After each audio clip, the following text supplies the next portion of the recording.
आप सभी भाई बहनों का आध्यात्मिक ज्ञानात्मक चैनल की ब्रह्म मुहूर्त उपदेश कक्षा में एक बार फिर स्वागत है। आज की चर्चा का विषय है तन का सुख, मन की शांति और आत्मा का आनंद।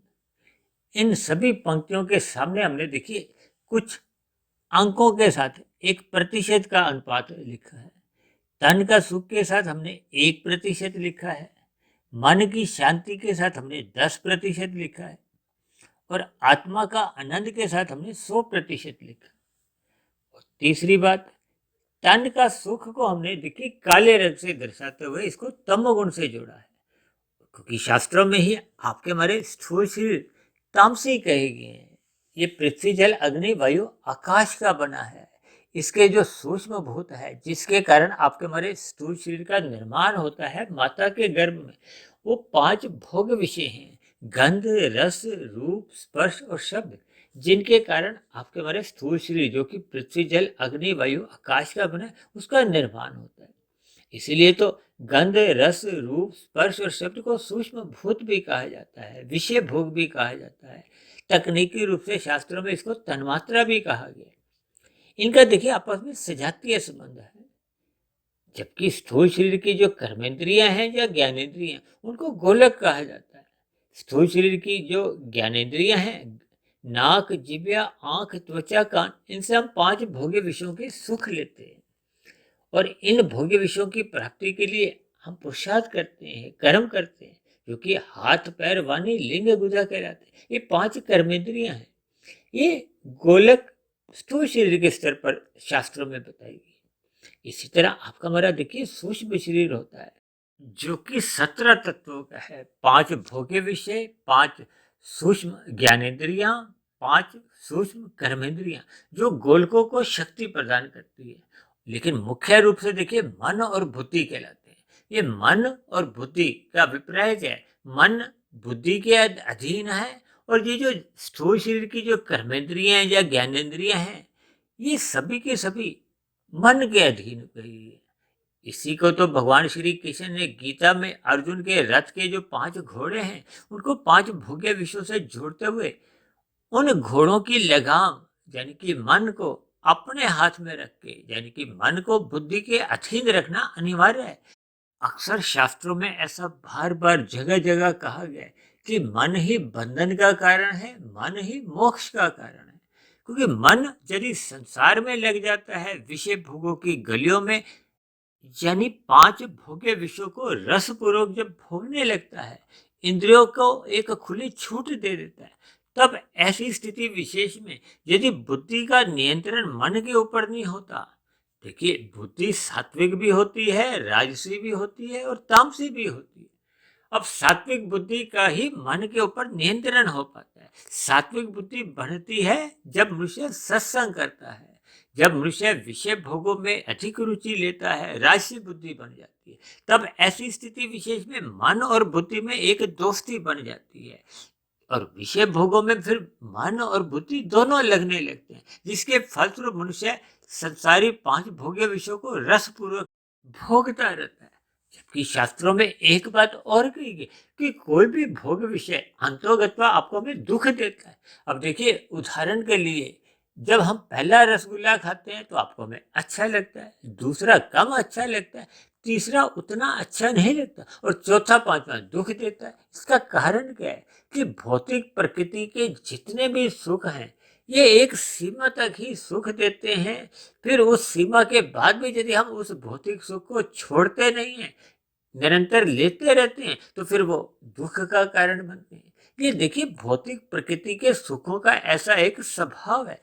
इसीलिए तो हमने देखिए तन के सुख के आगे 1% लिखा है, मन की शांति के आगे हमने 10% लिखा है और आत्मा के आनंद के आगे हमने 100% इसीलिए लिखा है ताकि आपको हमें अपने आत्मा का आनंद की ओर ध्यान देना होगा। आत्मा ज्ञान स्वरूप है, एक नित्य तत्व है, चेतन स्वरूप है। जब जब हम विषय भोगों में रुचि लेने लगते हैं, क्योंकि विषय भोगों में रुचि लेने का अभिप्राय क्या है कि तन का सुख, जिसको शास्त्रों में कहा गया कि 1% का महत्व देना, इसका अभिप्राय क्या है कि आपके हमारे स्थूल शरीर की देखिए कुछ आवश्यकताएं होती हैं। उस स्थूल शरीर के एक जीवन यापन के लिए आपको में उसको भोजन चाहिए, एक न्यूनतम आवश्यकताओं की पूर्ति करना अनिवार्य होता है, अन्यथा आपका हमारा स्थूल शरीर अधिक समय तक एक स्वस्थ नहीं रह पाता। लेकिन जब जब हम इस तन को 1% से अधिक का महत्व देते हैं, यानी कि हम इस विषय भोगों को, क्योंकि गंध, रस, रूप, स्पर्श और शब्द है, जब मनुष्य इन्हीं को ही 100% महत्व देने लगता है, तब ऐसी स्थिति विशेष में उसका जो एक भौतिक दुनिया में वो जो भोगों के प्रति जो एक आकर्षण है वो बढ़ता जाता है। जबकि मनुष्य को ये जो भौतिक सुख एक सीमा तक ही सुख देते हैं, और मनुष्य एक सुख को पकड़ता है, भोगता है, जब वो दुख देना शुरू करता है तो फिर मनुष्य उस सुख विशेष को छोड़ देता है, फिर दूसरा सुख विशेष को पकड़ता है, फिर वो दूसरा सुख विशेष भी जब उसको दुख देने लगता है तो फिर उसको भी वो छोड़ता है। यानी कि वो 5 भोग्य विषयों की जो एक टहनियां हैं, डालें हैं, वो कभी पक्षी जैसे एक डाल पर बैठता है, फिर दूसरी डाल पे, फिर तीसरी डाल पे। ठीक इसी तरह इंसान की भी यही एक स्वभाव है कि मनुष्य अपने जीवन में कभी एक सुख को अधिक महत्व देता है, जब वो दुख का कारण बनता है तो उसको छोड़ देता है, फिर दूसरे सुख को पकड़ता है। बस इसी पकड़ने छोड़ने में ही उसका जीवन बीतता जाता है, और अंतोगत्वा जब उसका जीवन का अंत होने लगता है, या यूं को कि उसकी वृद्धावस्था आने लगती है, जब वो इन विषय भोगों को स्थूल शरीर के स्तर पर भोगने में असमर्थ होता है, क्योंकि स्थूल शरीर की भोग्य इंद्रियां क्रमशः प्रौढ़ अवस्था के बाद शिथिल पड़ने लगती हैं, तो फिर इन भोग्य विषयों की वो प्राप्ति कर नहीं पाता। तब ऐसी स्थिति विशेष में वो जो मन के स्तर पर उसके जो बार बार फुरने उठते रहते हैं, उनकी फुरनों की वो स्थूल शरीर के स्तर पर वो प्राप्ति कर नहीं पाता। ये सभी स्थितियां मन के स्तर पर फिर वो अशांत बेचैनी उत्पन्न करती है। इसीलिए तो बार बार कहा गया कि तन के सुख को 1% महत्व दो, मन की शांति को, यानी कि मन की प्रसन्नता को। यदि मन में बेचैनी बनी हुई है, अशांति बनी हुई है, तब ऐसी स्थिति विशेष में देखिए वो जो तन के जो आप सुख भोग रहे हो, वो आपके मेरे भोगे गए सुख आपको में तृप्ति नहीं देते। इसीलिए तो देखिए संसार में ऐसे कितने ही लोग हैं जो धन के स्तर पर बहुत अधिक धनवान हैं, उनके पास सुख सुविधा के अंबार लगे हुए हैं। अब वो उन सुखों को उतने अनुपात में भोग नहीं पाते, मन में विभिन्न प्रकार के विकारों की स्थिति बिगड़ने लगती है। तो इसका अभिप्राय क्या है कि मन के स्तर पर उनका एक शांति नहीं रहती, संतोष के भाव नहीं रहती। इसलिए तो बार बार कहा जाता है कि मन की शांति को तन के सुख से 10 गुना अधिक महत्व दो, और मन की शांति के भी 10 गुना अधिक महत्व आत्मा के आनंद को कहा है। ये देखिए 1, 10, 100% का जो एक अनुपात समझाया है, वो इसीलिए जैसे हम अपने मिले हुए जीवन में देखिए एक आर्थिक दृष्टिकोण से 1 के सिक्के को, 10 के सिक्के को और 100 के नोट को में एक 100 के नोट को महत्व देते हैं। जब 1 का सिक्का और 10 का सिक्का पड़ा हो, 100 का नोट है ही नहीं, तब ऐसी स्थिति विशेष में सापेक्ष दृष्टिकोण से हम 10 के सिक्के को अधिक महत्व देते हैं। इसका अभिप्राय क्या है कि जब जब तन के सुखों को अगर भोगते हुए मन में आपकी तृप्ति नहीं है, शांति नहीं है, तब ऐसी स्थिति विशेष में हमें तन के सुखों की ओर आकर्षित होने से बचना होगा, क्योंकि मन की शांति नहीं है, मन आपका बेचैन है। अब देखिए आज संसार में ऐसे कितने ही उद्योगपति हैं जिनका पूरा दिन पर अपना जीवन ही 5 स्टार होटलों में उठना बैठना चलता रहता है। खाने के भोगने के प्रचुर मात्रा में एक पदार्थ है, लेकिन मन के स्तर पर उनकी भागदौड़ बेचैनी बनी रहती है, क्योंकि मन में अनेक प्रकार की चिंताएं होती हैं। तब ऐसी स्थिति विशेष में, क्योंकि देखिए तन के सुख इंद्रियों के स्तर पर भोगे जाते हैं, मन की स्थिति सूक्ष्म शरीर की है जो कि हमने मन की शांति के साथ 10% का लिखा है। जब मन में शांति नहीं है, मन दुखी है, बेचैन है, तब ऐसी स्थिति विशेष में वो जो सुख थे 5 स्टार होटलों की, वो उसको सुख दे नहीं पाते, वो उसको सुख शांति देते नहीं। और इसी तरह देखिए जब आत्मा का जो आनंद वो 100% है, जबकि आज एक संसारी मनुष्य सत्संग के अभाव में, यानी कि अज्ञानतावश प्रकृति के जो 5 भोग्य विषय हैं उनको ही अधिक महत्व देता है। अधिक महत्व तो यहाँ तक देता है कि वो अपने जीवन के 100% इन विषय भोगों को प्राप्ति करना चाहता है, भोगना चाहता है। इसी के लिए वो सारा दिन भागदौड़ करता रहता है। दिन भर हाय तौबा मचाता हुआ वो अपने रजोगुण को इतना अधिक बढ़ा लेता है कि मन की शांति भी रह नहीं पाती और वो अनीतिगत कार्य करता हुआ अपना पाप कर्मों का कर्माशय भी बढ़ाता रहता है। इन दोनों ही स्थितियों में उसका जो आत्मा का जो एक आनंद है वो दूर दूर तक उसको प्राप्त नहीं होता, क्योंकि जब वो संसारी विषय भोगों की गलियों में ही अपनी भागदौड़ रखता है, भौतिक पदार्थों का अधिक सेवन करता हुआ उनका संग्रह करने लगता है। इसी बात को आप दूसरे अर्थों में भी समझ सकते हो। जैसे एक का सिक्का 10 के नोट को खरीद नहीं सकता और फिर 100 के नोट को तो खरीदने की उसकी हिम्मत ही नहीं पड़ती। ठीक दूसरी तरह जब तक देखिए 10 का नोट भी 100 के नोट को खरीदने की हिम्मत नहीं रखता, जबकि जब हम 100 का नोट खरीद लेते हैं या 100 के नोट का अभिप्राय देखिए आत्मा का आनंद से है।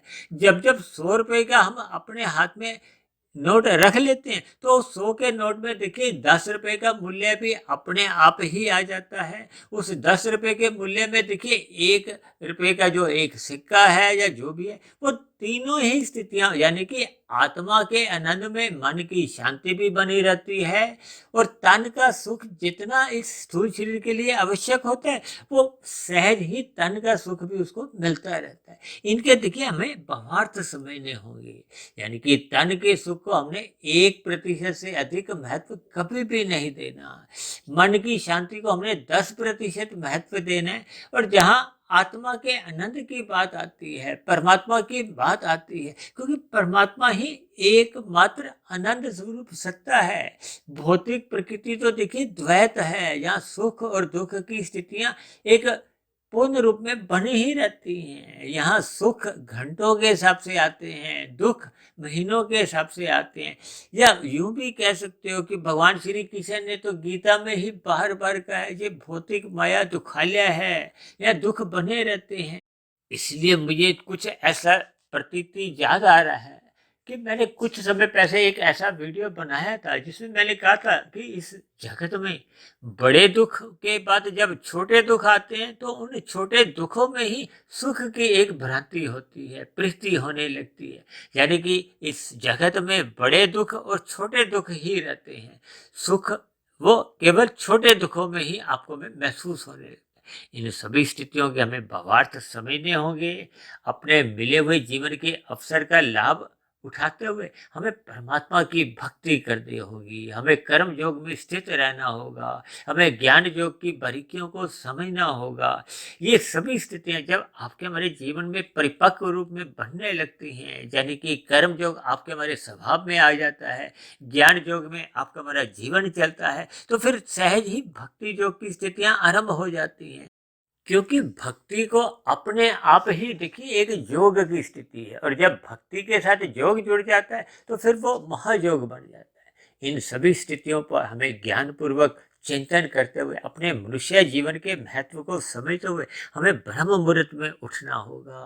क्योंकि प्रकृति के 3 गुणों में देखिए तमोगुण से 10 गुना अच्छा रजोगुण कहा गया है, रजोगुण से भी 10 गुना अच्छा सतोगुण कहा गया है। और सतोगुण में भी जो ब्रह्म मुहूर्त की जो एक स्थिति है वो सतोगुण की एक शुद्धतम स्थिति मानी जाती है। और परमात्मा की स्मृति करना, परमात्मा तो एक विशुद्ध सतोगुणी सत्ता है। विशुद्ध सतोगुणी सत्ता का अभिप्राय माया से ऊपर की एक स्थिति है। इन सभी स्थितियों पर हमें ज्ञान पूर्वक चिंतन करना होगा, अपने लाभ हानि को हमें तोलना होगा। यानी कि प्रकृति के ये जो जितने भी सुख हैं ये मात्र एक छलावा है, ये मात्र एक भौतिक स्तर पर ही आपको में अल्पकालिक सुख देते हैं। इन स्थितियों के भावार्थ को समझते हुए हमने प्रकृति के सुखों को कहो या तन के जो तामसिक सुखों को मात्र 1% इसलिए महत्व देना है क्योंकि आपके हमारे स्थूल शरीर की कुछ आवश्यकताएं रहती हैं। उन आवश्यकताओं की पूर्ति करने पे ही ये एक स्थूल शरीर एक साधन रूप में, एक रथ के रूप में कार्य करता रहता है, ताकि हम साधना करते हुए, क्योंकि साधना किसने करनी है? सूक्ष्म शरीर ने, मन बुद्धि ने। किसके लिए करनी है? परमात्मा को पाने के लिए। परमात्मा एक आनंद स्वरूप सत्ता है। किसको आनंद मिलना है? वो आत्मा को मिलना है। आत्मा मात्र एक ज्ञान स्वरूप सत्ता है। ये ज्ञान स्वरूप सत्ता जब जब परमात्मा के सम्मुख होती है, तो क्योंकि परमात्मा देखिए सच्चिदानंद सत्ता है, आनंद में ज्ञान नित्य बना रहता है, और हम केवल सत्य और चित्त हैं। चित्त का अभिप्राय, जब जब हम परमात्मा की सम्मुखता बनाते हैं, तो हमें आनंद की झलकें उतने स्थिति विशेष में मिलती रहती हैं, और आपका हमारा जो ज्ञानमय स्थिति है वो अपने मूल स्थिति में बनी रहती है, क्योंकि परमात्मा आनंद स्वरूप सत्य है। लेकिन जब जब हम अपने परमात्मा को छोड़कर हम माया के सुखों की ओर सम्मुख होने लगते हैं, तो माया के सुख तो देखिए द्वैत की है, भौतिक हैं, वो जड़ हैं। यानी कि जड़ के सम्मुख होते ही हम परमात्मा से विमुख हो जाते हैं। यानी कि आपके हमारे जीवन में जो आनंद की, जो आत्मा के या आनंद की जो 100% की स्थिति थी, वो समाप्त हो जाती है। इन स्थितियों पर हमें बहुत ही ध्यान से सोचना होगा। इसलिए तो मैंने देखिए तन के सुख के आगे 1% लिखा है, और तन के सुख को मैंने देखिए काले रंग से दर्शाया है, क्योंकि इसमें हमारा आपका नुकसान है, हानि है। हमें इससे बचना चाहिए। यानी कि संसारी 5 भोग्य विषयों से आपको हमें ज्ञान पूर्वक वैराग्य लेना होगा।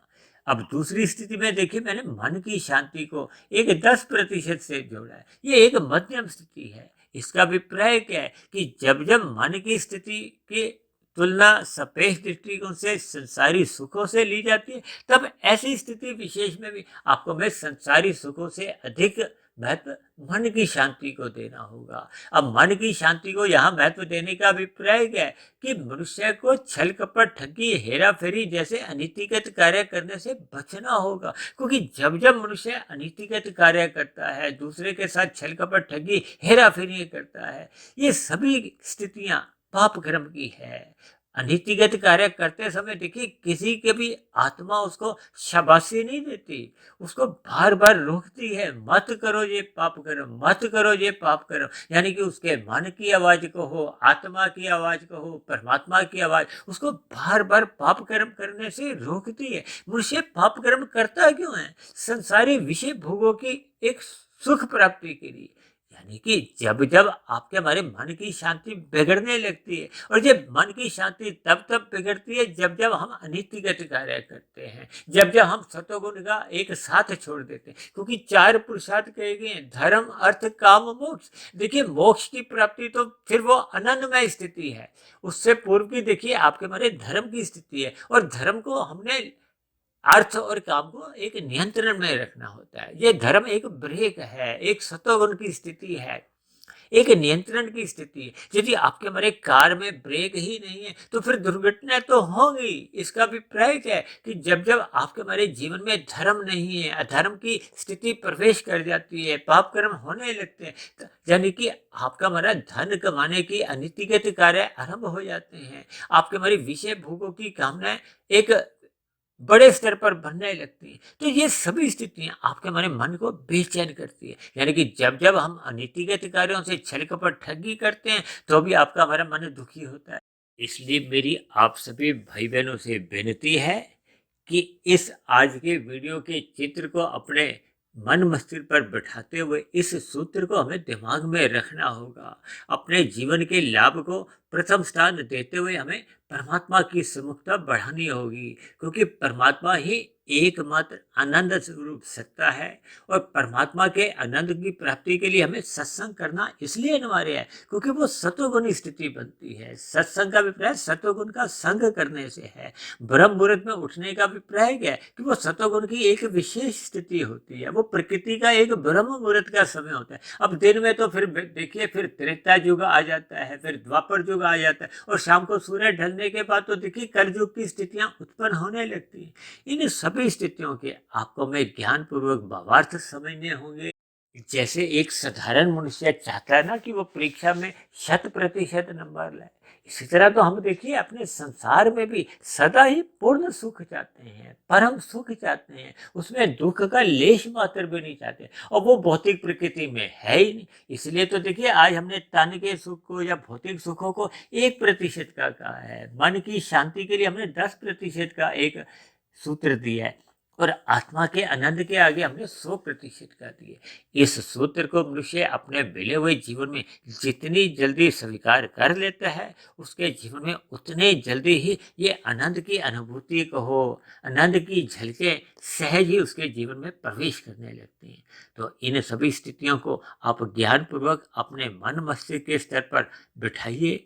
रात को जल्दी सो जाइए, क्योंकि रात को तमोगुण की स्थितियां होती हैं, मौनात्मक स्थितियां होती हैं, और जब जब मनुष्य रात को देरी तक जागता रहता है, तब ऐसी स्थिति विशेष में वो सुबह ब्रह्म मुहूर्त में उठ नहीं पाता।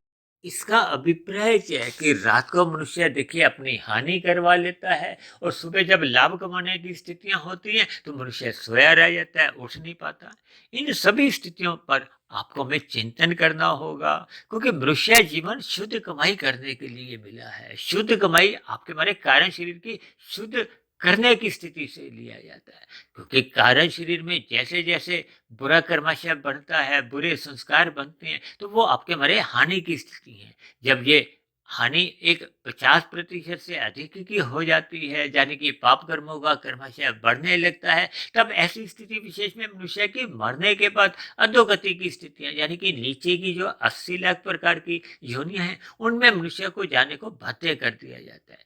इन सभी स्थितियों पर आप विचार करो, अपने मिले हुए जीवन के महत्व को समझो। परमात्मा को हम जितना चाहें लूट सकते हैं, यानी कि हम परमात्मा का आनंद जितने अनुपात में हम लेना चाहें हम ले सकते हैं, यानी कि अपने मिले हुए जीवन में धर्म अर्थ काम मोक्ष में हमें मोक्ष को पाने का, यानी कि आनंद को पाने का अपना 100% एक लक्ष्य बनाना होगा।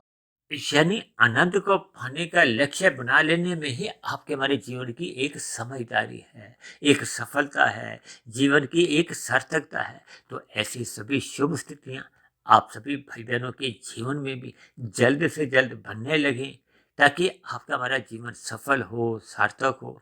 इन्हीं शुभकामनाओं के साथ आज की चर्चा विशेष को यही विश्राम देते हैं। शाम को फिर मिलते हैं संध्या बेला ज्ञान कक्षा में।